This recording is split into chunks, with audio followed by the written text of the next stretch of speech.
అందరికీ నమస్కారం. మీ ద్వారా గౌరవనీయులైనటువంటి విద్యాశాఖ మంత్రి నారా లోకేష్ గారికి, మన ప్రీతం ముఖ్యమంత్రి గారికి మేము కాంట్రాక్ట్ అసిస్టెంట్ ప్రొఫెసర్గా పనిచేస్తున్న అందరి తరఫున మా విన్నపాలని మీ ద్వారా తెలియజేస్తున్నాం. మేము గత 20 సంవత్సరాల నుంచి ఆంధ్ర యూనివర్సిటీలో కాంట్రాక్ట్ అసిస్టెంట్ ప్రొఫెసర్గా పనిచేస్తున్నాం. ఇక్కడ ఉన్న అందరూ కూడా వెల్ క్వాలిఫైడ్, అందరూ పిహెచ్డీలు చేసి నెట్ క్వాలిఫైడ్ చేస్తున్నారు. వీళ్ళెవరూ కూడా ఎక్కడికో వెళ్ళి వచ్చిన వాళ్ళు కాదు సార్. మీరందరూ మీ గవర్నమెంట్లోనే మేము రిక్రూట్ అయ్యాము. మీరు ఇచ్చినటువంటి నోటిఫికేషన్ ద్వారానే మేమందరం వచ్చాము. మేమందరం వచ్చి ఇంతకాలం వర్క్ చేస్తున్నాము.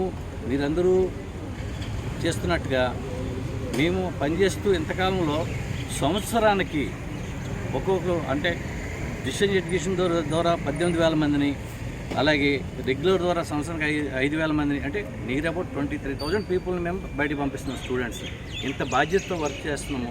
మేము ఇంతకాలం నుంచి ఇలాగే ఈ విధంగానే తక్కువ జీతాలతో పనిచేస్తూ మా కుటుంబ పోషణ కూడా భారంగానే నిలుస్తూ మేము ఉన్నప్పటివరకు ఏ గవర్నమెంట్ కూడా జీవోస్ మన గవర్నమెంట్ ఇచ్చిన జీవోస్ కూడా మనం అమలు చేయలేని పరిస్థితుల్లో ఉన్నాము.